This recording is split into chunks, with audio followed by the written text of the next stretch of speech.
아침 묵상에 오신 여러분들을 환영하고 축복합니다.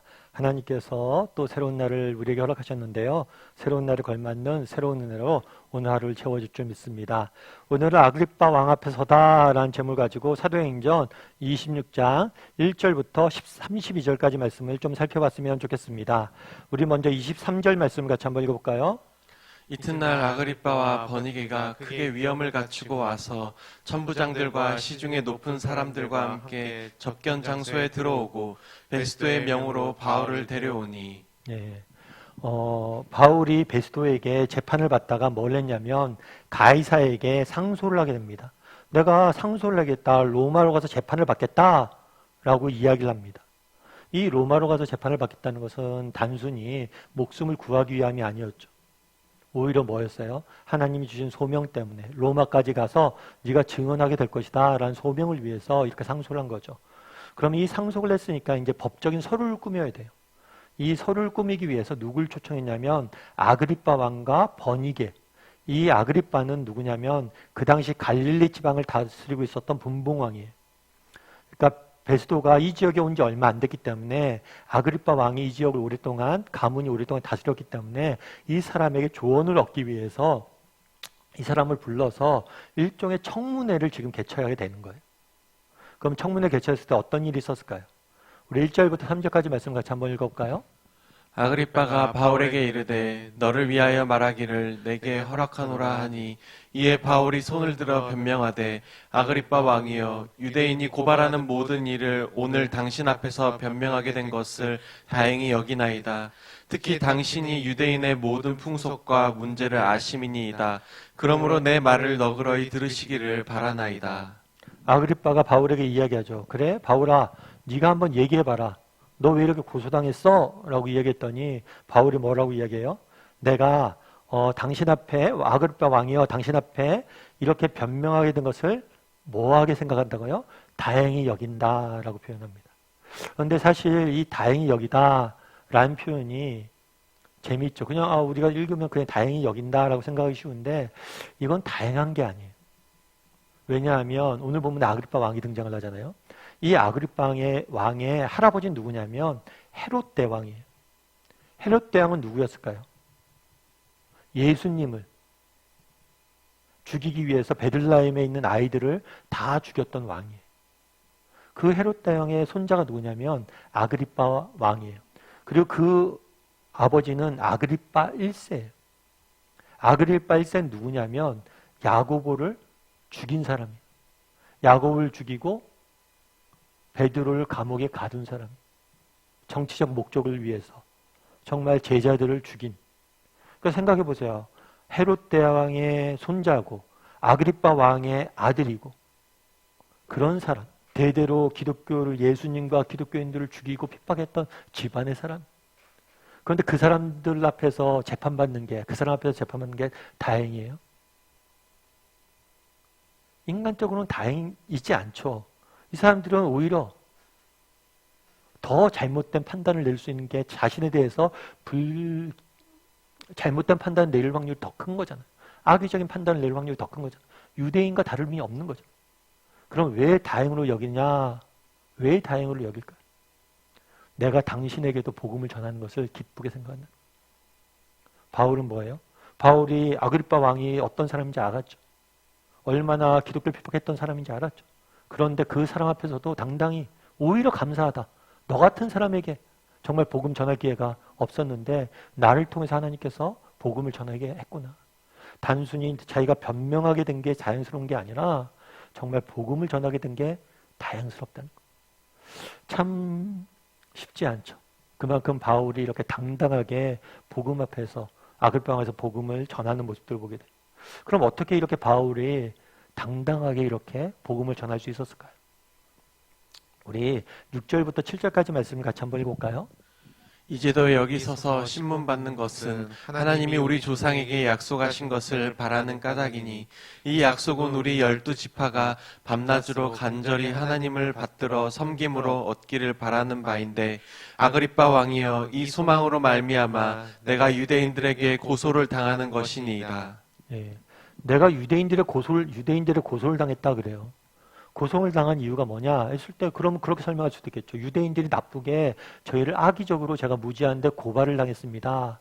라고 이야기하잖아요. 뭐라고 얘기해요? 내가 고발을 당한 이유는 딱 한 가지다. 이 소망 때문이다. 그럼 이 소망이 뭐예요?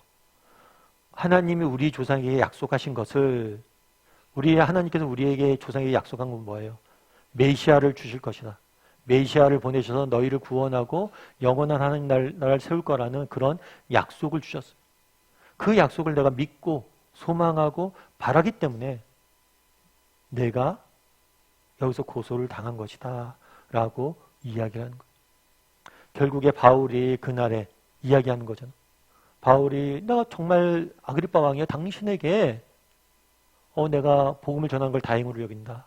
왜냐하면 나에게 소망이 있기 때문이고 당신에게 이 소망에 대해서 이야기하게 된 것을 다행스럽게 얘기한다 하면서 이 소망에 대해서 이야기 쭉 증거를 하는 거예요. 결국에 바울이 어떻게 이렇게 당당해질 수 있냐? 그에게 소망이기 때문이에요. 어떤 소망이 있어요? 하나님께서 우리에게 약속하신 것들을 반드시 이루어 가실 것이다. 정말 하나님께서 우리를 구원하시고 우리에게 영원한 생명을 주실 것이다. 우리의 인생길을 인도하시고 우리를 구원하실 것이라는 그 약속을 믿고 그 약속에 대한 소망을 가지고 내가 살아갔다는 것을 이야기하는 거죠. 어떻게 당당할 수 있냐? 바로 소망 때문이라는 거죠. 그럼 우리는 어때요? 우리에게도 이런 소망이 있습니까? 정말 바울이 그랬던 것처럼 누굴 만나도 당당히 우리의 소망에 대해서 이야기할 수 있어요. 여러분 손흥민이라는 선수를 아실 거예요. 이 손흥민이라는 선수는 지금 이제 영국에 가서 굉장히 축구 선수하면서 많은 인기를 누리고 있죠. 그래서 최근에 영국 프로리그에서 득점왕도 하고 사실 그렇게 득점왕하는 게 쉬운 게 아니라고 득점왕도 하고 그래서 많은 잘하는 선수로 국가대표 선수로 알려져 있죠. 근데 이 손흥민 선수가 이렇게 축구를 잘하게 된 배경에는 그 아버지의 헌신이 있었다고 그러더라고요. 그 아버지도 원래는 축구 선수였어요. 그런데 그 아버지 같은 경우에는 축구 선수인데 축구 수명이 짧았어요. 5년 정도밖에 선수 생활을 못했대요. 왜냐하면 부상도 있었고 그렇기 때문에. 그럼 5년 동안 선수 생활할 때도 굉장히 유명한 선수는 아니었다고 그래요. 이제 아들이 생겼는데 이제 아들이 이제 축구에 대해서 관심을 갖고 그러니까 자기가 그런 생각이 들었대요. 아, 내가 배웠던 것과는 다르게 좀 아이를 가르쳤으면 좋겠다라고 생각을 했대요. 그래서 다르게 어떻게 가르쳤냐 쭉 써놨는데 첫 번째는 뭐냐면 기본기를 굉장히 익히게 했대요. 아까 얘기했던 것처럼 손흥민 선수는 공격수예요. 그리고 영국에서 제일 골 많이 넣는 사람이에요. 그런데 고등학교 때까지 슈팅 연습을 한 번도 안 했대요. 고등학교 때까지 슈팅 연습을 한 번도 안 하고 드리블만 하고 패스만 연습했대요. 그래서 공을 친숙하게 하는 것만 연습을 했다. 그러면서 기본기만 다졌다.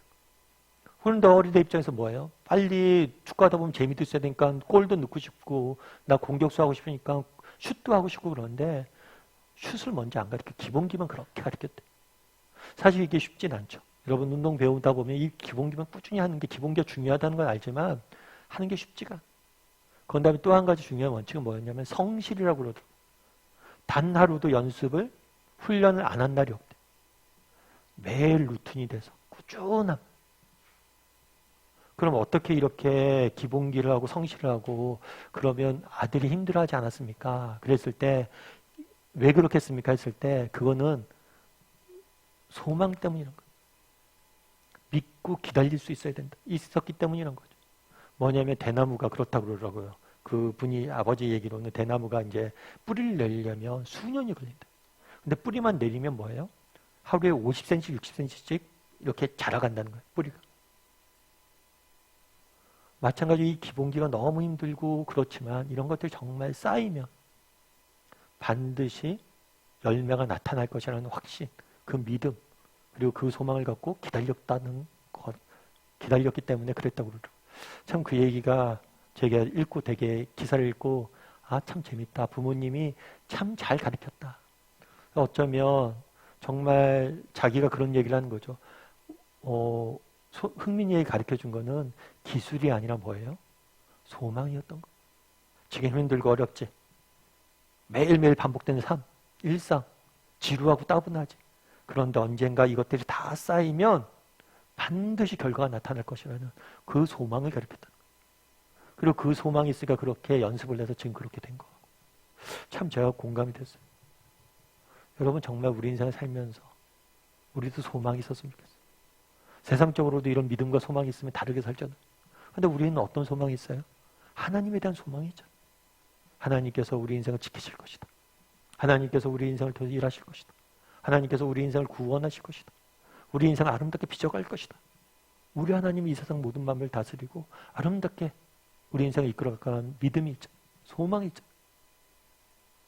그런 소망을 가지고 정말 바울처럼 어떤 순간 어떤 상황에서도 낙심하지 않고 당당할 줄 아는 저와 여러분이 되기를 주님의 이름으로 소원합니다.